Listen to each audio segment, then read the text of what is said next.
जय हिंद दोस्तों उरी में सेना ने की घुसपैठ की कोशिश नाकाम, 3 आतंकी ढेर व आर्म्स एंड एम्यूनिशन बरामद और F-18 फाइटर जेट ऑफर कर रही है बोइंग कंपनी। वहीं अमेरिका, चीन, फ्रांस जैसे देशों के सुपर लीग में शामिल हुआ भारत अब 40,000 टन से ज्यादा वजनी एयरक्राफ्ट कैरियर बनाएगा। और यूक्रेन पर रूस के खिलाफ भारत ने पहली बार UN में किया मतदान। तो आइए जानते हैं इनके बारे में डिटेल में। दोस्तों, उत्तरी कश्मीर के बारामूला जिले में उरी के कमल कोट इलाके में सतर्क सेना के जवानों ने पाकिस्तान की ओर से आतंकियों की घुसपैठ को नाकाम बनाते हुए तीनों आतंकियों को ढेर कर दिया है। मारे गए आतंकियों के पास से आर्म्स एंड एम्यूनिशन बरामद किया गया है। साथ ही आर्मी के जवानों ने 21 अगस्त को रजौरी के झंगड़ सेक्टर में भारतीय क्षेत्र में घुसपैठ करते समय आतंकी तबरीक हुसैन को पकड़ा था। मिलिट्री हॉस्पिटल में भर्ती तबरीक ने खुलासा किया है कि मैं 4 से 5 दूसरे लोगों के साथ पाकिस्तानी सेना के कर्नल यूनुस द्वारा भेजे गए एक आत्मघाती मिशन पर यहां आया था और उन्होंने मुझे इंडियन आर्मी को निशाना बनाने के लिए 30,000 रुपए दिए थे। आतंकी ने यह भी बताया कि आने वाले दिनों में पाकिस्तान की बॉर्डर एक्शन टीम बैट एक साथ 3 से 4 जगहों पर हमला कर सकती है।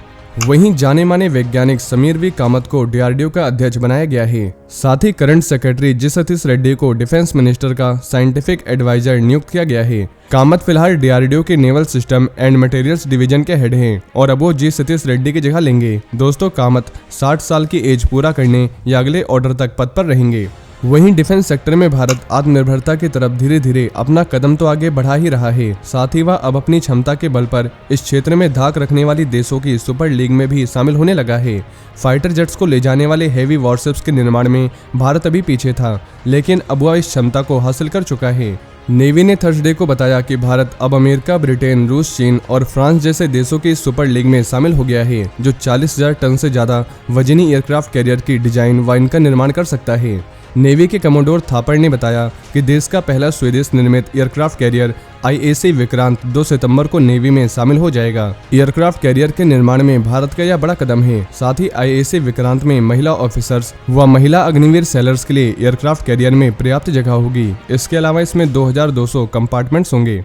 वहीं भारत ने United Nations security council UNSC में यूक्रेन पर एक प्रोसीजरल वोटिंग के दौरान रूस के खिलाफ बुधवार को पहली बार मतदान किया है। संयुक्त राष्ट्र की 15 सदस्यीय सुरक्षा परिषद ने यूक्रेन के राष्ट्रपति व्लोदिमीर जेलेंस्की को इस दौरान वीडियो टेली कॉन्फ्रेंस के जरिए बैठक को संबोधित करने के लिए इन्वाइट किया गया था।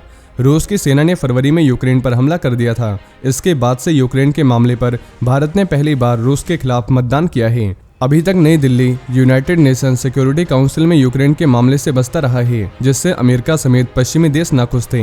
यूक्रेन पर हमले के बाद पश्चिमी देशों ने रूस पर कड़े आर्थिक व दूसरे प्रतिबंध लगाए हैं। भारत ने यूक्रेन के खिलाफ रूस के हमले की निंदा नहीं की है, लेकिन नई दिल्ली ने रूस और यूक्रेन से डिप्लोमेसी एंड नेगोशिएशन के रास्ते पर लौटने की कई बार अपील की है और दोनों देशों के बीच संघर्ष समाप्त करने के सभी डिप्लोमेटिक एफर्ट्स में सहयोग किया है। वहीं अमेरिकी एयरक्राफ्ट मैन्युफैक्चरर कंपनी बोइंग ने इंडियन नेवी के एयरक्राफ्ट कैरियर INS विक्रांत के लिए अपने FA-18 super hornet fighter jets का ऑफर किया है। ये जेट्स मौजूदा समय में अमेरिकी नेवी के कई एयरक्राफ्ट कैरियर से ऑपरेट होते हैं। साथ ही INS विक्रांत ऑफिशियल तौर पर 2 सितंबर को इंडियन नेवी में शामिल होने जा रहा है। ऐसे में एयरक्राफ्ट कैरियर पर तैनात जेट्स की खरीद को लेकर स्पेकुलेशंस भी तेज हो गई है। भारत ने INS विक्रांत के लिए FA-18 सुपर हॉर्नेट और फ्रांस के दसाल्ट एविएशन के राफेल M को चुना है। इन दोनों जेट्स ने गोवा में INS हंसा नेवल स्टेशन पर इसकी जंप ट्रायल में भी हिस्सा लिया है। बोइंग कंपनी का दावा है कि FA-18 super hornet deck based fighter jet की इंडियन नेवी की जरूरत को पूरा करने के लिए बेस्ट प्लेटफॉर्म है। वहीं राफेल M बनाने वाली दसाल्ट एविएशन का दावा है कि भारत पहले से ही राफेल फाइटर जेट्स को ऑपरेट कर रहा है। ऐसे में राफेल M के खरीद से भारत को काफी सहूलियत यानी एडवांटेज मिल सकती है। हालांकि इंडियन नेवी ने अभी तक किसी भी फाइटर जेट की खरीद को लेकर अपना रुख साफ नहीं किया है। इंडियन नेवी ने 4 साल पहले अपने एयरक्राफ्ट कैरियर शिप के लिए 57 मल्टीरोल फाइटर जेट्स खरीदने का प्रोसेस शुरू किया था। हालांकि समय के साथ इसमें देरी होती रही और अब बोइंग इंडिया के प्रेसिडेंट सलील गुप्ते ने बताया कि FA-18 super hornet block 3 Indian navy के लिए एक best deck based fighter jet होगा। साथ ही कंपनी देश के स्वदेशी एरोस्पेस और डिफेंस क्षेत्र में योगदान के अपने सफल ट्रैक रिकॉर्ड के बेस पर मेक इन इंडिया पहल को और मजबूत करना चाहती है। उन्होंने बताया कि बोइंग का अनुमान है कि अगर FA-18 सुपर हॉर्नेट को भारत के अगले aircraft carrier based fighter jet के रूप में शामिल किया जाता है तो अगले 10 सालों में भारत के एरोस्पेस और डिफेंस इंडस्ट्री पर $3.6 अरब का आर्थिक प्रभाव पड़ सकता है। तो दोस्तों ये थे आज के कुछ बड़े डिफेंस अपडेट। वहीं अगर आप भारतीय सेना से जुड़ी ऐसी और भी जानकारी जानना चाहते हैं तो आपको हमारे दूसरे चैनल डिफेंस एनालिसिस में मिल जाएगी, जिसके लिंक आपको नीचे डिस्क्रिप्शन में मिल जाएगी। और ये इन्फॉर्मेशन अगर आपके लिए यूजफुल रही हो तो वीडियो को ज़्यादा से ज़्यादा शेयर करें और चैनल को सब्सक्राइब करना ना भूलें। जय हिंद, जय भारत।